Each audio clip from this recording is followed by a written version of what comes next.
hear from 4 of our graduating students, Lisa Croce, Alisha Escobedo, Janet Rodriguez, and Leo Simonovis.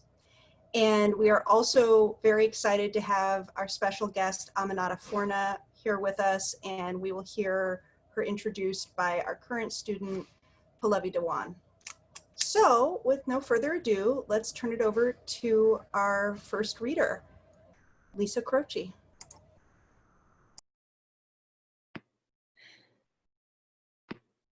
Thanks, Lisa. So I sat yesterday thinking about what this program has meant to me. And I remember I put all of my intensity and hopes and dreams into becoming a part of it, hoping that it would help me make sense of the characters in my head. All the passion I had locked inside gave me focus and make me realize how lucky I am that I'm like this. And not only did I get all of that, but I got so much more. I want to thank my friends and family near and far for their undying support and love when I felt like the sky was falling, and for reminding me to celebrate every little win. Thank you to Kate Mariyama, who's the reason that I'm in this particular program, who was teaching a 2016 workshop I was in. She said, if you want any information about an MFA program, and here we are. Also to the BA community of writers and writing teachers at Antioch. I finished my undergrad at Antioch, and those writers have become so special to me. To Steve Heller, who left me a voicemail on March 12th, 2018, inviting me into this program. I don't think I'll ever delete it. Natalie, Daisy, Lisa, Victoria, it's been such a gift to have you go to bat for us. The lunch ticket team, you're all so magical and special. All of my friends and my Cardinal cohort, I have so much respect and adore all of you so much. And you make me want to be a better writer. And to my mentors, finally, Christine Hale, Naima Koster, Tananari Du, and Jim Crusoe, you were each so instrumental to me on my journey. So thank you. So I'll be reading the first chapter from the manuscript that I've worked on this entire program. And it's from a suspense manuscript called How Darkness Falls. Chapter 1. It's the kind of morning that feels like underwear stuck up your ass crack, but instead of underwear snug between Rena's cheeks, there's frigid air and the passing of time. In this morning's case, frigidity of time is here too. It's like sitting in the waiting room before your bikini waxing. Her waiting room is her car. The wait sucks, but what's coming after sucks even worse, that kind of thing. Rena's never had a bikini wax. If anyone ever tried to approach her area with wax, she'd go off. Rena parks the car on a side street 10 feet back from the intersection. The defroster blasts at the windshield. Heat licks her ankles. Thank God for a remote car starter in the dead of a northeastern winter, or she'd already be the hell out of this section of town. She turns the BMW M4's engine off. Her eyes scan the intersection across the way, but don't land. She checks her watch and lets out a growl that echoes off the windshield. Time to get it over with. She steps out full of the thrill of adrenaline that her mother will recognize her this time. Not hope. She's very careful not to involve that word. No need for a cup of coffee. The brisk air slaps her in the face. Winter is always a dick. 6 months ago, on June 2nd, 183 days earlier that year, her mother, Lynn, had been walking on the same street around the corner from the apartment Lynn shared with Alec, her boyfriend of over 19 years. While Rena, in the shorts and oversized sunglasses of summertime, waited in the car for over 2 hours, her thighs fusing to the M4's leather seats. Lynn usually makes an appearance by now. Rena will give her 5 more minutes, though Lynn isn't worth any of her patience. Coat zipped up to her throat, she crosses the street. The sky seems at odds, too. Clouds fight for the sun's attention. Her breath fogs. Frying oil is heavy in the air, even through the wind.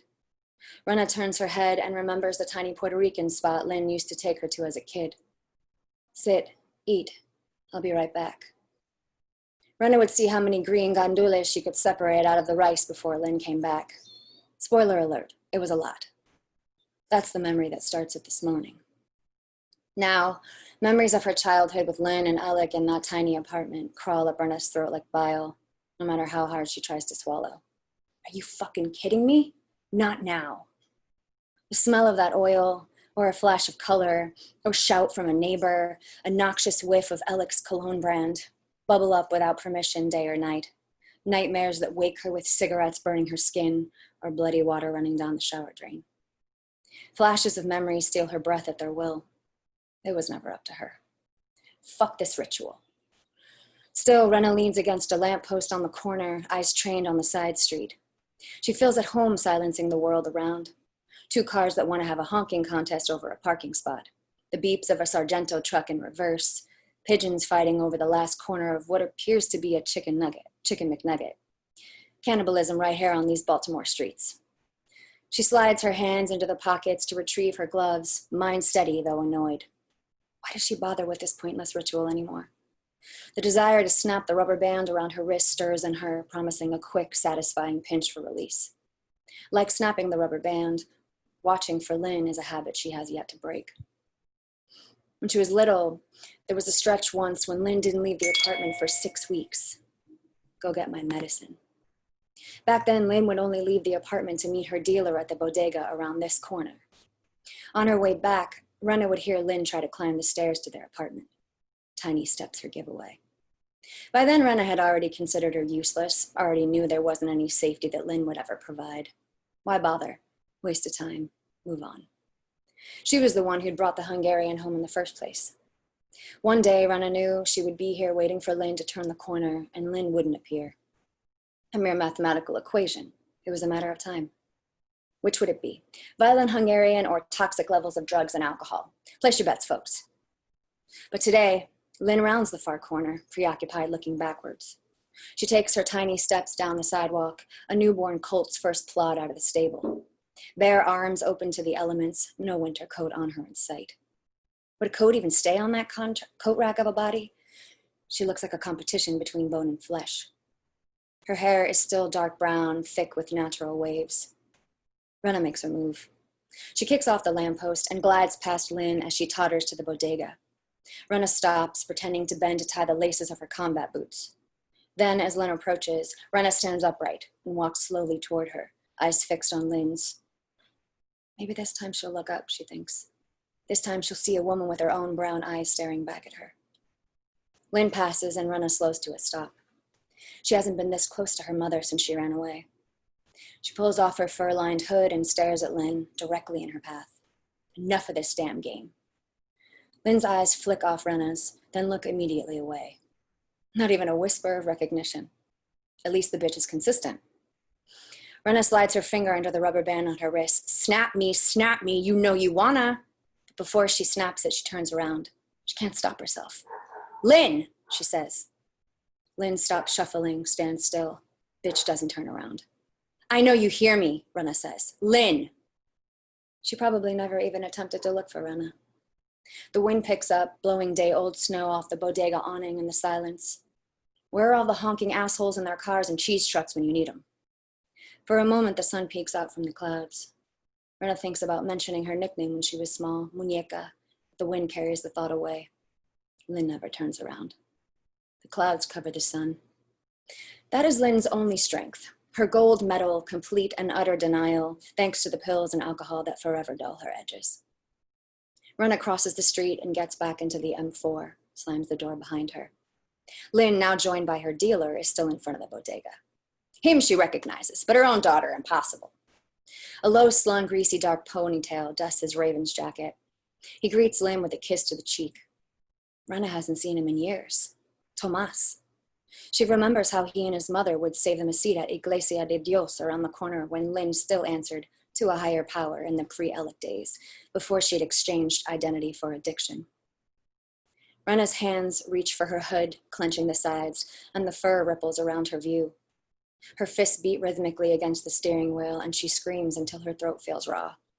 She stops, out of breath. Lynn and Tomas speak closely, shake hands, until Lynn meanders her way back down the street, shrinking until she fades into the shade of the buildings, her body folding into itself. Rena pushes the M4 start button and slams her foot into the clutch. Thanks. Thank you so much, Lisa. Wow. I I'm going to be thinking about a lot of those images for a long time. And your reading was beautiful. Next, I'd like to welcome Alisha Escobedo as our next reader. Take it away, Alisha. Thank you. Before I start, I want to thank my mentors, Alma Luz Villanueva, Terry Wolverton, Maggie Smith, and Jim Daniels. I'm going to read 7 poems so you can count down. This first one is after Demi Lovato's 2020 Grammys performance. 100 million stories and 100 million poems. I feel stupid when I write. Nobody's listening. The type of women I am drawn to, I find them drowning on kitchen, bathroom, bedroom floors. We drown together sometimes, and sometimes we swim. Sometimes we feel our feet on the ground below or above, small increments in between. The type of women I am drawn to, they hate it when I get clean. They bring dirt to my doorstep, beg me to take more. They muddy their souls with their spit and leave a path that leads back to them. This next one is The People's Princess. My father's family used to call my mom Princess Diana. Back when Britain was a part of the EU, back when my mom was full of potential. I look at old photos of her now, from before I was born or right after.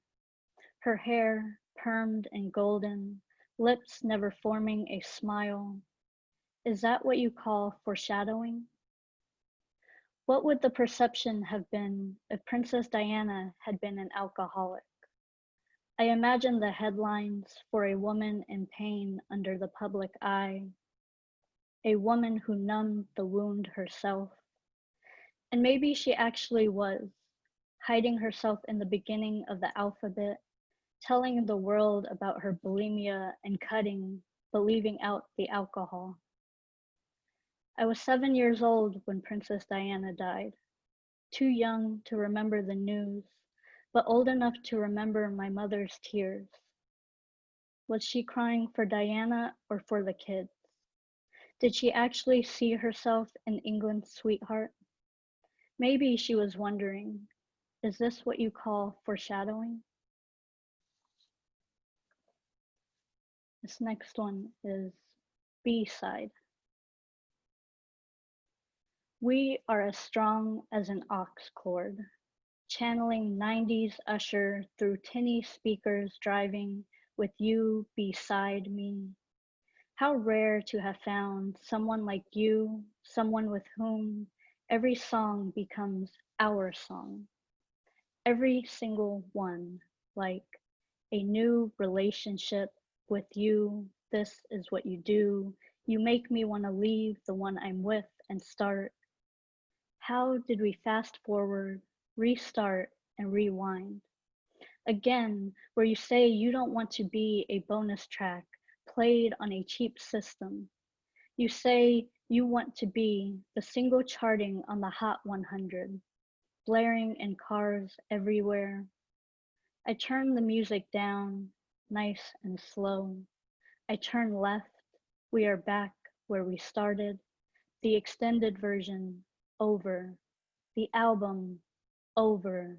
I unlock the passenger door and say, I'm sorry, I didn't mean to turn you down.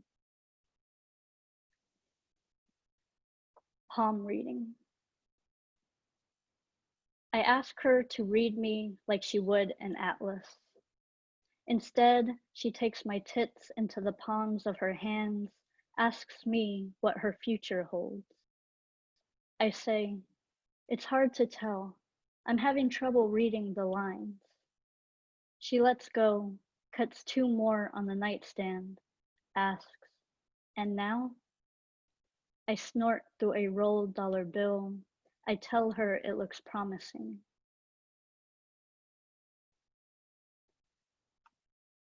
Setting the bed on fire. I see the fire consume the hillsides. The fighters contain less than an inch. Mary tries to hold me. I pull away, setting the nightstand ablaze. Then the curtains, the walls, the ceiling. We are surrounded by flames raging. A fire maddened all night with no way out. A glowing ember, I turn back to my lover. Isn't it funny how something dying can ignite such burning catastrophe? She reaches for me, an inferno in her eyes, and says, I would have it no other way. I let her hold me as I set the bed on fire.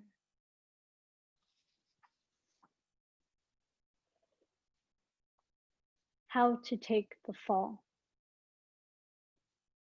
Fall into the crevice of a woman with wild and lingering eyes. A woman who loiters but never connects, opens herself to you, shows you the cliff and the void below, but never allows you to stay where it's safe. When she asks you to carry the gun, you must hear the Google translation. I love you. You must carry it with pride. Give it your fingerprints, like when she presses her lips into your inner thighs. How else do you say, yes? How else do you say, I love you too? There are rules. You will drive the car. You will be quiet. You will drive faster. You will listen. You will drive slower. You will obey. You will stop. You will go. You will stay. You will wait. You will leave. But the most important rule to remember is that you will always come back. Even when you hear the gunshot. Even when you feel the handle rough between both your palms. When you are arrested, you must confess. You must tell them about the way she looked at you from the other end of the bed, how her mouth felt like a promise, the way her tongue wrote devotions between your legs. When they ask who, tell them about her wild and lingering eyes. When they ask why, tell them about the Google translation. When they ask where, tell them about the cliff and the void below. When they ask how, tell them you jumped.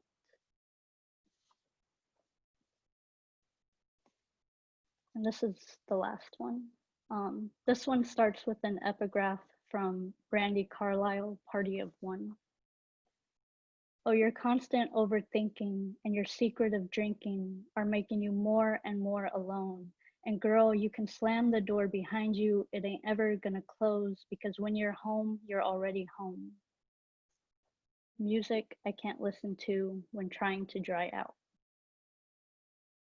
Pink Floyd, Ani DeFranco, Ray LaMontagne, Leonard Cohen, The Weeknd, Joe Budden, the playlist I made for the woman in Montreal, the Soul Tape 2, Joni Mitchell, Charlotte Day Wilson, Wale, the cheerful ding of an incoming message, Tracy Chapman, Kath Bloom, Maps by the Yeah Yeah Yeahs, the letter from Emily telling me she can't do this anymore, Bruce Springsteen, The Cure, I Am DDB. I tell her I understand and I do, but Neil Young, Neil Diamond's Forever in Blue Jeans. Do feelings really change that fast? Dej Loaf, sure they do. Stevie Nicks, and that's okay. Fiona Apple, the silence of being alone, the silence of being alone, the silence of being alone. I wish I was married to Brandi Carlile. Thank you. Thank you so much, Alisha.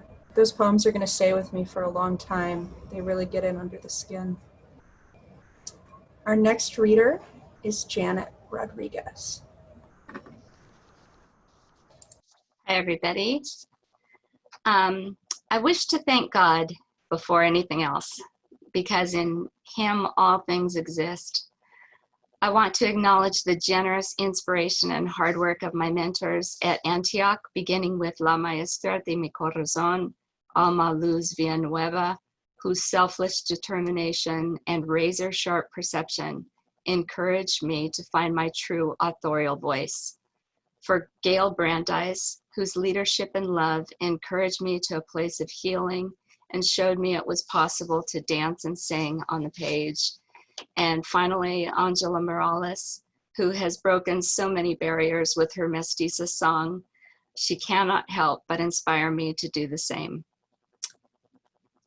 Thank you to Steve Heller, Victoria Chang, and Bernadette Murphy, the Selfless Trio, who gave themselves more than what they should have and more than I could have imagined.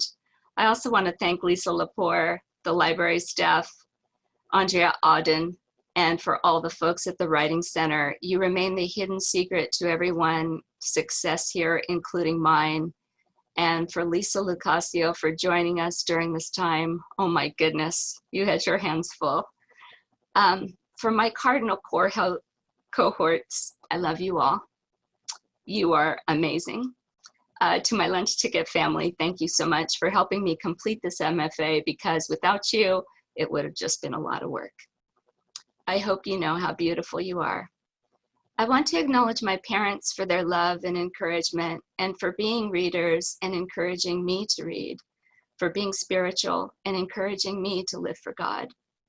I want to thank my siblings who juggle 12 plates at one time and still find the time to be my cheerleaders, my church family. Thank you for everything.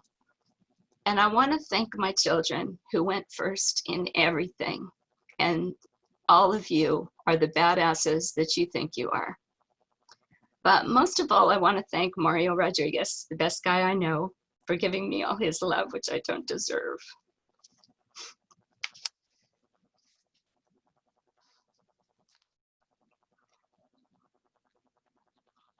Especially these last 2 weeks. You are the fuel and the oxygen that feeds my fire. You are a man so well suited to me that I still can't believe you exist. Thank you so much for being right here beside me as I've discovered the tools to hone this slippery craft.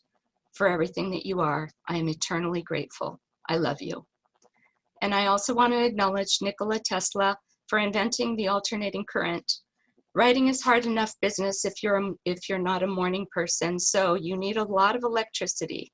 And without you, Nikola, I wouldn't be here. You should also know that I told every kid who would listen to me how that pendejo, Thomas Edison, stole your patents and your ideas, but was never able to harness your genius. Thank you for loving the process of creating and bringing raw ideas to life. Here's my reading. 7 60-second snippets.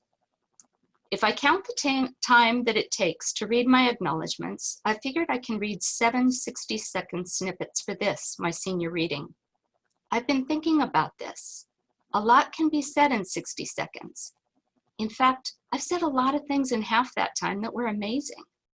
I've also said plenty of things in half that time that turned out to really hurt someone, and I'd give anything to rewind that tape back 60 seconds. Senior readings at Antioch are usually in person.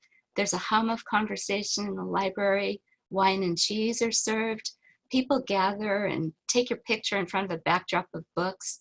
The graduating cohort gets to read selections from their work. They look nervous, but they sound profound and elegant. I was looking forward to reading something for 15 minutes, not 10. Instead, COVID-19 waged war against all of us, and my expectations are just one of its smallest casualties. At 57 years old, I still haven't learned that life doesn't always go according to plan. 2. The first doctor who diagnosed me with something that ended in disorder had an elaborate arrangement of frames behind his desk. The 2 thick metal frames that were hung 1.5 feet from the top of his head when he was seated behind his oak desk held his degrees, printed on heavy cotton bond in Old English font. Below these, pictures of his family hung haphazardly in wooden frames. They were comparatively sloppy, sloping slightly south. I took this as a sign. This was a man who put his degrees above his family. I disliked him for this, and for his crooked frames. He had been explaining the medicines he found the most effective in treating the unkindly named disorder when he noticed my expression. "Is something wrong?" he asked. I knew I could never explain why I would stand up, shake his hand, thank him, and leave. I'd never be back. I did send him an anonymous Christmas card the same year, suggesting he fix those frames. 3.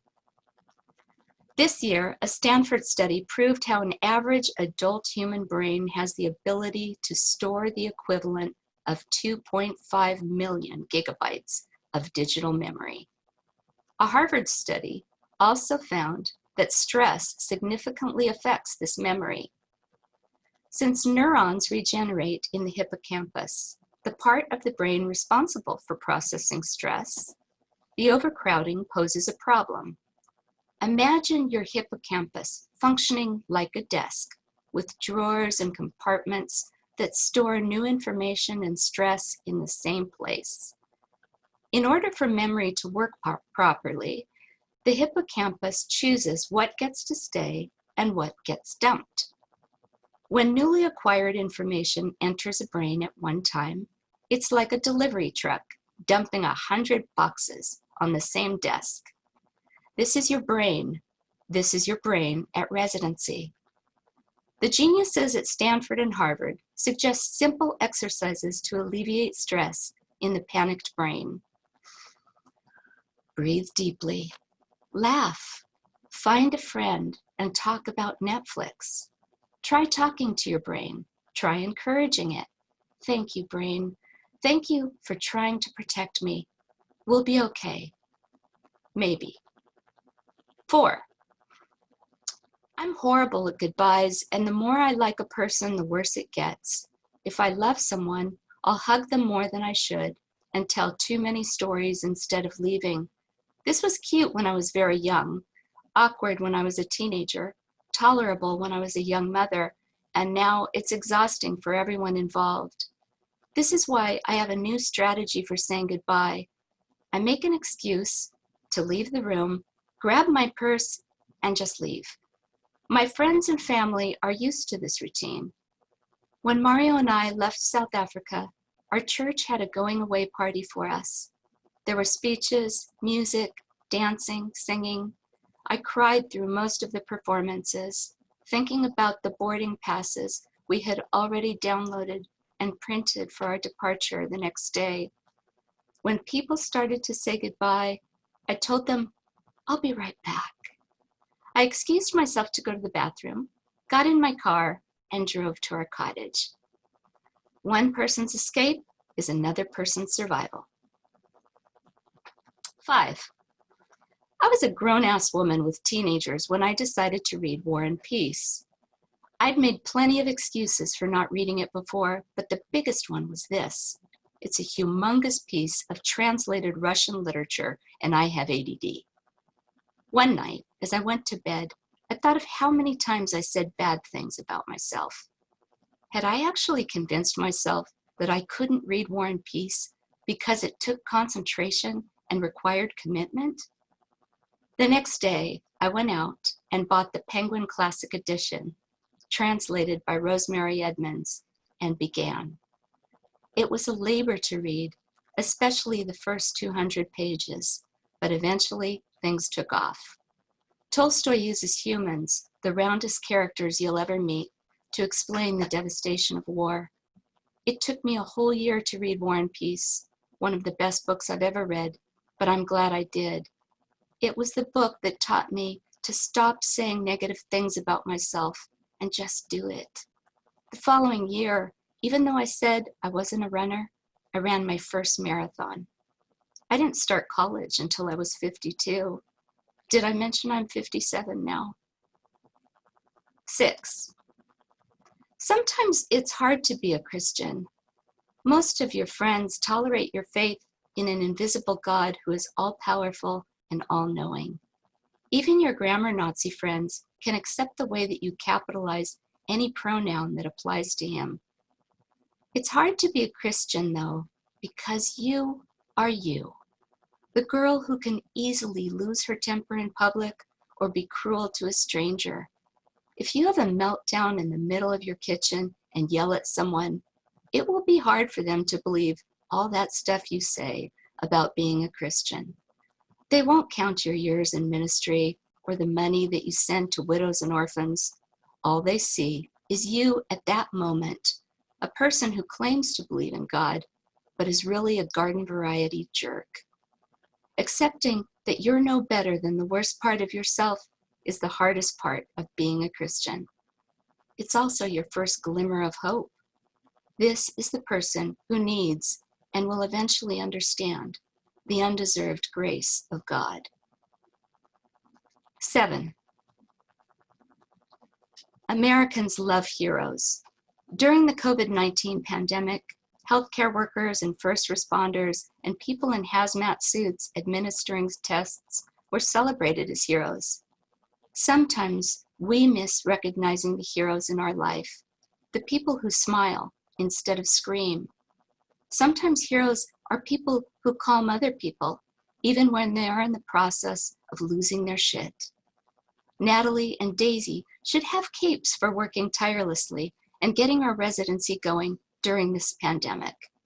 If Stanford and Harvard actually received funding to study stressed out people trying to digest too much knowledge at one time, they can call Natalie and Daisy as subject matter experts. Hello, we've heard that you have a whole laboratory of stressed out students.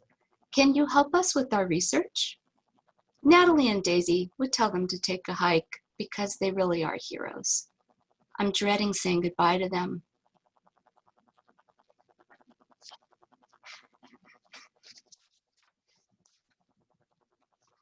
Maybe they'll believe me when I say, I'll be right back. I just have to go to the bathroom. Maybe. Thanks. Thank you so much, Janet. So moving, so present, and a very uniting piece of writing. So thank you for your reading. Our last student reader today is Leo Simonovis. Please welcome her. Thank you, Lisa.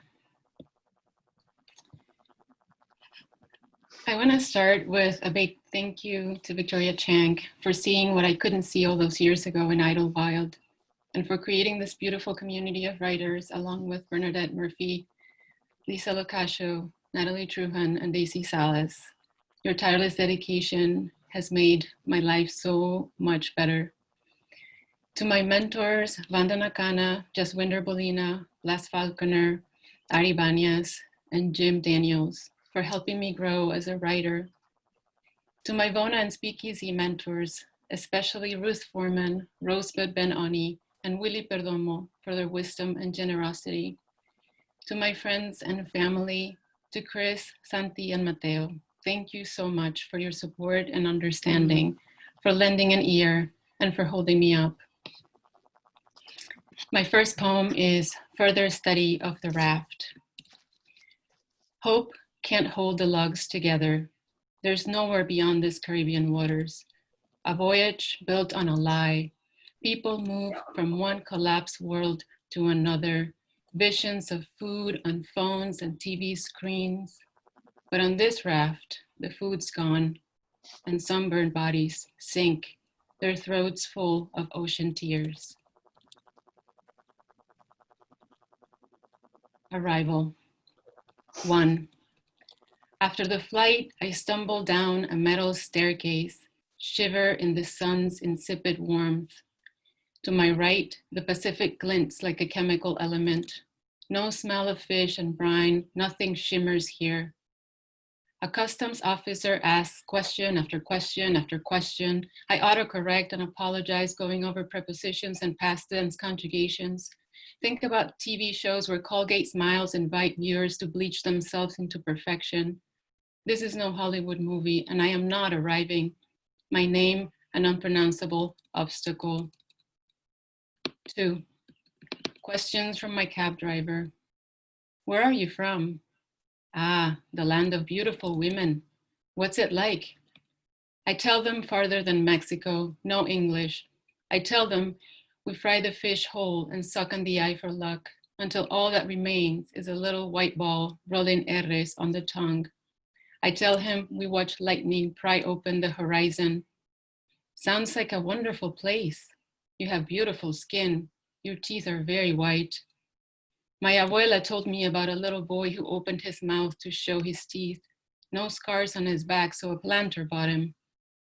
He had beautiful skin too. I finger my passport, his corners lifting like the hook on a fish's lip, pulling flesh from memory. This one is for all of you out there who have been misnamed at one point or another. Father Lengua. My father speaks English with peros and itos. His pointer fingers cross one on top of the other to push away mal de ojo. His right hand quickly makes the sign of the cross. He is a master in lip pointing, mouth puckering towards an object or person, no need for translation. I tell him he's a polyglot. His body speaks where words fail. People comment on his accent, mispronounce his name, call him ex-savior, as if he had fallen from grace and could not be redeemed. Xavier, he says over and over. It's Basque.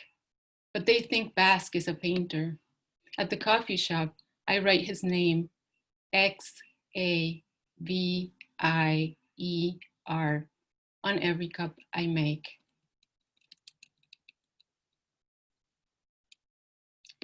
Mozart in the 21st century, and this poem has an epigraph.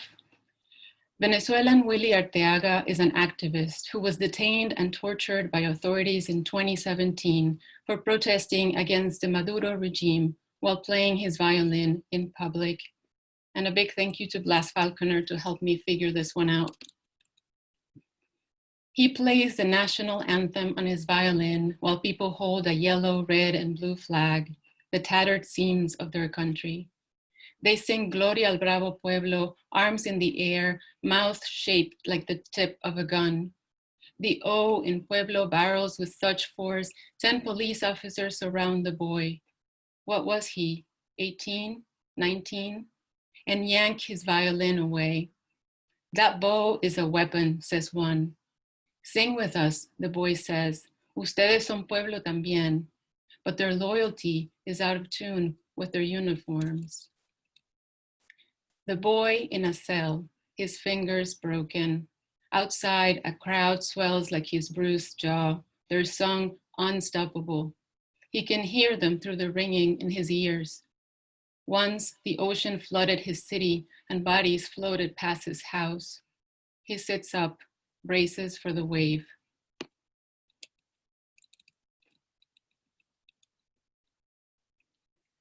Maps of longing. 1. First people called our mountain Guaraira Repano, the sea who became a mountain. When angered, it opens up, and ocean thunders through. 2. Coffee served in tiny plastic cups. Con leche, marrón, negrito, guayoyo. One sip scorching the tip of the tongue, that space where words are forgotten and recovered. 3. We gather around our neighbor, covering our eyes with a piece of X-ray paper. Don't be afraid. He tells us about conquistadores using their knowledge of astronomy to save themselves from sacrifice. Our ancestors already had calendars. And my final poem is for my mom and my abuela. Questions for my mother about her mother. What does it feel like to open the archive of your mother's heart and not find the 7 letters that make your name? I don't have a daughter, she said to you as you fed her. Will you ever tell me you don't know who I am? Abuela has a doll she dresses and feeds, sings her to sleep, a song you thought she had forgotten, the one you hummed to us when we had trouble sleeping. I believe Abuela hears you when you say, I'll never leave you, like I did when my hand barely fit into yours. Thank you very much. Wow, Leo, thank you so much.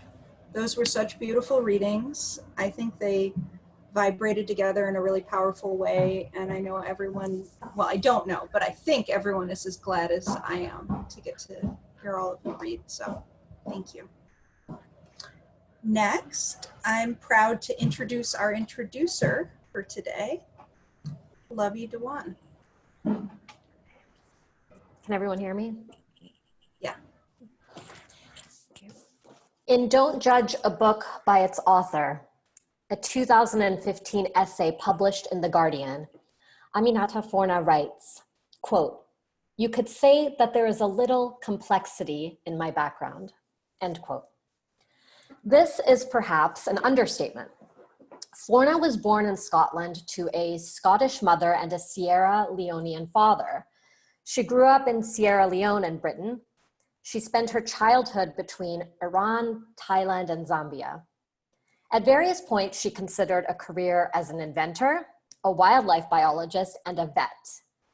She earned her law degree from University College London and worked for 10 years as a journalist for the BBC. Eventually, Forna embarked upon her career as a writer, starting with The Devil That Danced on the Water, a memoir centered around her childhood and father, a doctor and prominent political activist who was imprisoned and executed by the Sierra Leone government when Forna was 11. Since her memoir, Forna has authored 4 novels, all of which touch in varying degrees upon war and its inevitable aftermath, trauma. Forna's essays have appeared in Freeman's, Granta, The Guardian, Lit Hub, The Nation, the New York Review of Books, The Observer, and Vogue. Her books have been translated into 22 languages. She has earned a long list of honors and awards, too numerous to list here, including, but not limited to, the Wyndham Campbell Award from Yale University, the Commonwealth Writers' Prize Best Book Award 2011, and a Hurston Wright Legacy Award. She is a fellow of the Royal Society of Literature and a member of the Folio Academy, as well as professor of creative writing at Bath Spa University and the current director of the Lannan Center for Poetics and Social Practice at Georgetown University. Her most recent novel, Happiness, was shortlisted for the Ondarchi Prize, the Jalic Prize, and nominated for the European Prize for Fiction. In 2003, Forna established the Rogbonko Project in Sierra Leone, a charity that began with the building of a school and has since expanded into the fields of adult education, sanitation, and maternal health. Complexity is what sets Forna and her body of writing apart. The author dislikes labels. Don't call her a female writer or a Scottish writer or an African writer. In her essay for The Guardian, Forna writes that, quote, "The way of literature is to seek universality. Writers try to reach beyond those things that divide us, culture, class, gender, race. Given the chance, we would resist classification. I have never met a writer who wishes to be described as a female writer, gay writer, Black writer, Asian writer, or African writer. We hyphenated writers complain about the privilege accorded to the white male writer, he who dominates the Western canon and is the only one called simply writer," end quote. One can see this universality in her writing. In The Hired Man, she writes from the perspective of Duro Kolak, a male hunter and handyman in Croatia. In The Memory of Love, Forna moves between the lives of 3 men, a British psychologist, a university dean, and a surgeon in Sierra Leone. In Ancestor Stones, she traces the lives of 4 half-sisters through colonialism and civil war. Forna's ease flusters others. Why Croatia, interviewers asked in conversation about her novel, The Hired Man. Forna wondered in reply, "How can you bring yourself to ask me that? I thought, this is an imaginative art. What am I going to do, write the same story over and over again?" The Hired Man, like Forna's other novels, is an astonishing feat of narration.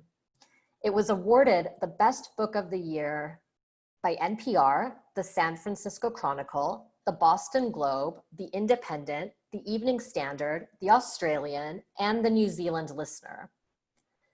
The level of detail with which Forna describes wildlife and nature in The Hired Man and Happiness is reminiscent of Jack London's White Fang, the first book that affected Forna when she read it as a child of 8 or 9, quote, in the West African heat and shivered like the men in his snowbound landscapes, end quote. Like London, Forna is a master of description. Her sentences are clean and taut, her stories filled with quiet grace, even when the topic is violence and trauma. She is a world builder. Her prose has been described as physical. Only the reader doesn't see the building as it happens because Forna moves out of the way, leaving the impression that the world she created has always existed and continues to exist even after the last page. How does Forna do it? How does she manage to occupy so many lives seemingly so different from her own? Perhaps it stems from her training as a journalist. Or perhaps it is her self-described nosy nature, present since she was a small child. Or her hunger for knowledge, a gift from her father. Forna herself has opined that possessing more than one cultural influence has, quote, gifted her a double consciousness, the ability to view one through the lens of the other, end quote. But I think it's Forna's reach for universality, her belief that but for their experiences, people aren't that different, that allows her to transcend so many boundaries, bodily, geographical, and historical, to create the story of the universal experience, which is not only trauma or happiness, love or betrayal, good or evil, but life in all of its messiness. Or, as Forna might say, its complexity. I'm honored to introduce Aminatta Forna. Thank you very much. Thank you very much, everybody, for being here. Thank you very much, Pallavi, for that wonderful introduction. Thank you, Lisa, Alisha, Janet, and Leonora for your marvelous readings. They were remarkable, and I wish you the best of luck as you go forward to become writers in this world. The world needs writers more now, I think, than at any other time. And the reason that I was drawn to be a writer was because I wanted to know how the world worked. I think that was the question that consumed me when I was a little kid. You know, I thought, oh, if I was a vet, then I'd know about this, or if I was an inventor, I'd know about this, or, you know, and actually what I realized I was really reaching for was, how does the world work? And how do all the different pieces of the world work and the interconnectedness of the world? And it seemed to me that the only way to discover that, the only way to explore that was to become a writer, which would allow me to inhabit many, even more worlds than the worlds that I already inhabited. But I was always able to see how similar those worlds were, how similar my Scottish and Sierra Leonean worlds were. And one of the things that Pallavi didn't mention in that article was that in the essay I wrote, Don't Judge a Book by Its Author, was being asked by interviewers, you know, or well, the statement being made by interviewers, coming from two such different cultures, they would say. And I would wonder where that statement came from, because I would think, well, I'm guessing you haven't been to both, right? I'm guessing you haven't been to both Northern Scotland and Sierra Leone. But to me, they seemed exactly the same. You know, I couldn't see the difference. My grandfathers were very similar men.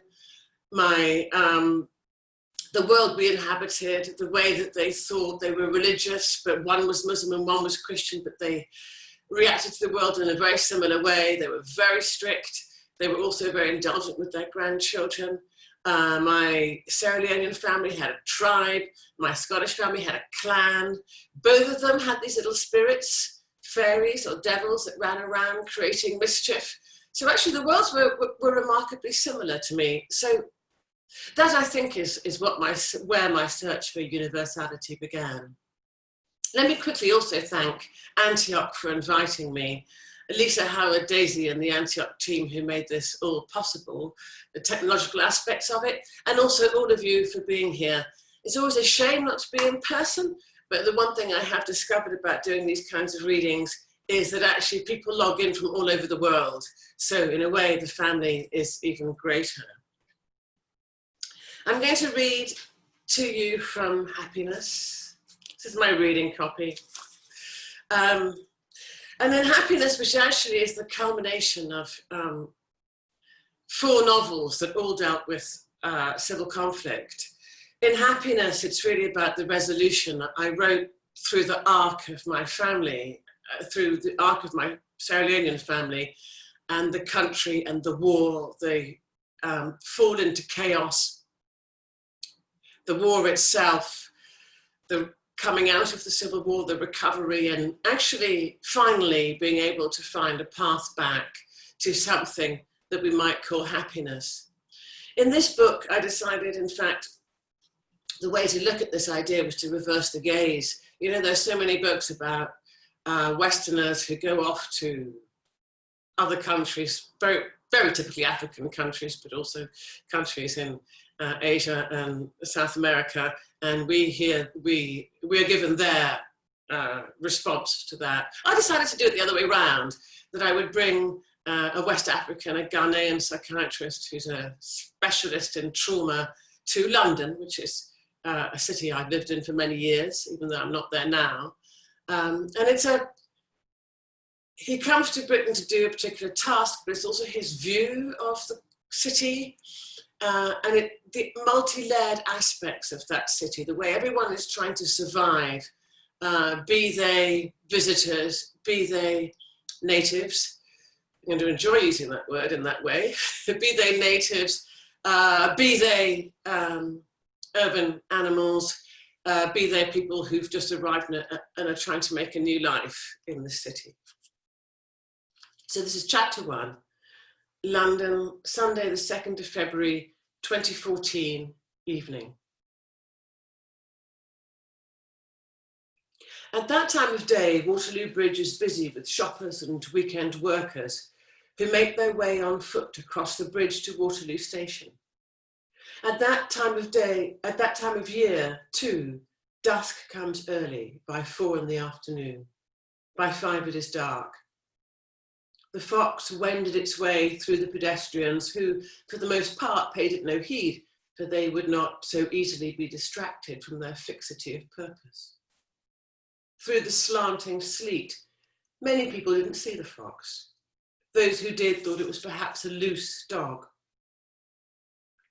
A few people had observed the fox on its journey. Upon the terrace of the National Theatre, a pair of smokers had spotted the fox watching them from behind the corner of a raised concrete flower bed that was filled with dead lavender. The smokers and the fox looked at each other in stillness for several seconds. Then 3 things happened which caused the fox to bolt. A passing cruiser on the river gave a blast of its horn, which in turn caused one of the smokers to utter a high-pitched "ooh" of surprise. This startled the fox, which backed off and might have done little more than run down the stairs to the next level had not, third, a plastic bag dislodged from a tree branch by a sudden gust of wind, borne suddenly down upon the terrace. Moments before all this happened, another smoker. Obviously, I couldn't write this in California because there aren't enough smokers, but there are in London. Moments before all this happened, another smoker had emerged from the theatre lobby and now stood with the heavy door propped upon one shoulder for use as a windshield while she lit a cigarette. The fox, escaping the threat of the carrier bag, dashed through the open door and into the lobby where it joined the lava flow of departing theatregoers. Down the stairs and through the crowd went the fox, and as it went, it brushed against calves and knees, causing people to hop, exclaim, and search the floor through the thicket of legs for the cause. Down on the ground level, the fox skittered across the hard floor. A young man selling programs for the evening show pointed and cried, "There!" in a kind of outrage to a pair of security guards who, with a jangle of keys, lumbered into life. The fox headed for the glass doors leading to the outside. Onlookers stopped to watch. Talk stalled to silence. Between the bank of glass doors and the concrete walls of the building, the fox had nowhere to go. On the other side of the glass, a man painted top to toe in silver, carrying a silver cane and wearing a silver bowler hat, and who had spent 8 hours standing motionless upon a box in the freezing temperatures of the day, approached the building with no idea of the commotion unfolding beyond. Just as the fox reached the last in the row of doors, the silver man pulled it open. The fox ran out. The security guard skidded to a stop. One nearly fell over. The other uttered an exclamation in Yoruba. Both laughed and adjusted their peak caps. One clapped his companion upon the shoulder. Some people broke into a scattering of applause, and the silver man took a bow. Outside, the smell in the air was of river water and traffic fumes. The fox ran up the stone steps to the bridge where it overtook a man carrying a bicycle. On the bridge, the people walked unswervingly, armed with bags, defended by earphones, looking neither right nor left and acknowledging nothing and nobody. Those who did not walk with purpose meandered in pairs, rocks around which the faster walkers flowed. Past a cameraman taking a time-lapse image of the river, the fox, moving at a metronomic trot, wove a line through them all. A man, so tall he appeared to be wading through the crowd, was crossing the bridge in the opposite direction to the fox. The man's name, the name his mother had given him as though she knew to what size her only son would one day grow, was Attila. In his pocket, Attila carried a theatre ticket. In addition, he held a reservation for one at a restaurant in the Aldwych. He had chosen the restaurant after reading the menu displayed outside the entrance, and now his reverie was of boiled beef taffel spits and chopped chicken salad. Attila was newly arrived in the country by no more than a few hours, and he relished for the moment the feel of wind and sleet on his face. He relished too the idea that soon he would sit alone in a dark place, surrounded by strangers, where nobody could find him. He moved slowly in the crowd, letting people pass. In the middle of the bridge, just beyond the cameraman standing with his camera on a tripod, Attila came to a stop and turned to admire a view of the Houses of Parliament. Somebody ran into him. The collision left Attila unhurt, a testament to his scale and size. By contrast, the woman who had run into him was thrown to the ground, and Attila promptly bent to help her up. He apologized, in sympathy, for obviously this could not be his fault. The woman accepted his hand, stood up and brushed her backside. She wore jeans and a sweater and jacket, all in black. Attila retrieved a black day pack from the ground and held it out to her, but she left him holding on to it for some moments while she retied her hair into its ponytail. As he waited, Attila noticed two things about the woman. First, that her hair was a rather remarkable pale silver and hung to the middle of her back, or would have done, were she not already in the act of pushing it up inside a woolen hat. Secondly, that she was tall for a woman. She nearly reached his chin. The woman put her hand out so Attila might pass her bag, swung it onto her shoulder and said, "I'm so sorry about that, do excuse me," in a way that suggested no particular sorrow at all. Attila nodded. A moment later, he watched her walk away, her long strides. He could still feel the force of their collision, the imprint of her body on his. Later in the theatre, Attila drank a gin and tonic and forgot about the woman on the bridge. The show was a comedy and he laughed explosively at all the jokes until he had to wipe away the tears that rolled down his face. At the interval, he bought himself a vanilla ice cream. He came to London infrequently, but regularly enough to have formed certain habits. Late morning, Attila had checked into his preferred hotel. The early part of the evening, he had spent walking and buying theatre tickets. Now from the terrace, he searched the skyline for changes and identified 2 new skyscrapers to the right of St. Paul's Cathedral, one with a single sloped side, the other a concave structure. They had been built since the time of his last visit to the city 2 years ago. In the middle of Waterloo Bridge stood an engraved plaque of the skyline, and Attila made a mental note to check it with the names of the new buildings. As he finished his ice cream, the bell sounded, and he turned with fresh anticipation to take his seat in the auditorium. On his way back across the bridge, Attila was driven by hunger and failed to check the plaque. A few minutes later, he was being shown to a seat by the maitre d' of his chosen restaurant. As he followed, Attila glanced covertly at the plates of the other diners. He liked, and at times even asked, to be seated near the kitchen door, a request so unusual it could always be accommodated. This way he had sight of the plates of food held aloft by the waiters as they emerged through the double doors. In places where he was known, the waiters would sometimes pass by his table, dipping each dish to waft it in front of his nose. Fagiolini ai funghi porci freschi, signor. Steamed whole tilapia, Dr. Asari. Today's prime aged porterhouse steak, sir. Despite the late hour, the restaurant was full. Booths lined the walls in the centre like water lilies, an array of small and large round tables covered in white tablecloths. Attila was shown to a corner booth. The maitre d' pulled out the table, a good way to allow him to slide into the banquette. He said good evening to the people at the next table and picked up the menu to remind himself of the good things on offer. He ordered calf's liver and bacon, because both those things were hard to come by where he lived, and the potted brown shrimps, because these too were a rare treat. A carafe of Rioja completed his choices, and he waited for his meal. And as he waited for his meal to arrive, he sipped his wine and looked around at the other clientele. With the exception of a couple seated at one of the water lilies, everyone in the restaurant was white. Attila watched the single black couple for a while. They were young and close in conversation. The woman wore a fuchsia dress.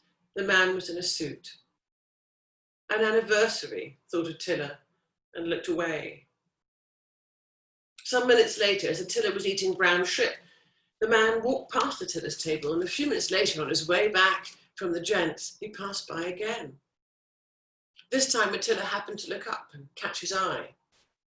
The man nodded, a single dip of the chin. Attila nodded back and returned to the shrimp. The nod was something that was exchanged only in certain places. Moscow, for example. Perth, Prague, Sao Paulo, no. Havana, no. Mumbai, yes. Rome, less and less often. All of Poland. Much of England beyond the M25. Belfast, yes. In London, more rarely, although a nod might be exchanged in certain kinds of establishment. In this restaurant, Attila drew no stares, but it was still a place the nod might occur. Caramel and chocolate pudding, the chocolate sponge dusted with icing sugar. Attila struck the sponge casing with the back of his spoon, and hot caramel poured from within. He might have been tired, but he was not. There was no question of jet lag, for there was no time difference between Accra and London, but he'd flown overnight. On the plane, he'd used the time to review the papers for the conference and details of his keynote speech, which, though he'd delivered it often in the past few years, nevertheless required updating. Attila worked while the other passengers slept or watched movies. The same one, it seemed, for on multiple screens, Attila could see the same handsome actor grapple with the same armed men, race desperately through the same crowds and streets to defuse the same terrorist bomb, tirelessly over and over. Attila possessed the gift of being able to choose when and whether to sleep, one that had served him well on various tours of duty when, sleep was impossible, when the environment was too hostile or the victims too many. Out in the field, he would forfeit sleep to work long hours, interviewing, assessing, collecting data, and then sleep for a 14-hour stretch back at the hotel. He never waited to return to base to draft his report, but began it then and there, as soon as he woke and while the thoughts were fresh. Following dinner, when it was by then after midnight, Attila walked briskly back in the direction of the bridge. Exercise and a little air were the things he needed now. Taxis passed him without slowing. The brutal concrete theatre buildings and galleries on the opposite bank were lit blue and red.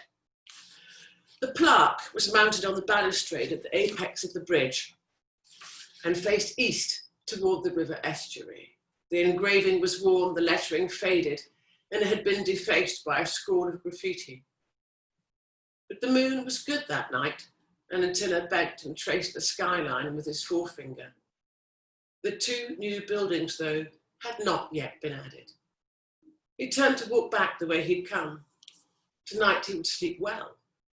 In his mind, he was already planning the breakfast he would order in the hotel dining room. When he was away, in the places where he worked, places lost in the moral darkness, London seemed unreal and distant. Even street lighting struck him as an improbable luxury, lights left burning so the population of a city could walk home without fear of injury or crime. When he was in London going to see plays and eating in fine restaurants, the city itself began to feel like a stage set whose denizens enacted their lives against its magnificent backdrop. A theatre of delights where nothing surely could go wrong, and if it did, all would be put right by the end of the third act. He stepped up his pace and clapped his hands, as if in anticipation of what lay ahead, but in reality against the cold. On the empty bridge, an animal was trotting towards him. A shifting shape that slid in and out of the light and dark on the bridge. At first Attila thought it was a cat and then a dog, until finally the moving shape resolved itself into the form of a fox. The fox passed Attila, carving a shallow arc around him, as if merely observing the rule of personal space.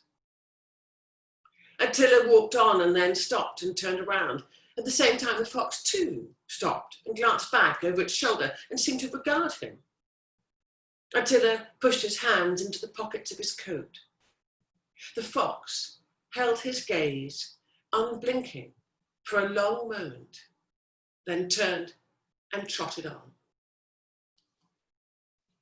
Thank you very much. Thank you, Aminatta. Wow. Makes me miss the foxes I used to see before I moved back to LA. But maybe there are some LA foxes. We'll have to keep an eye out for them. So that concludes our reading. Thank you so much for joining us today.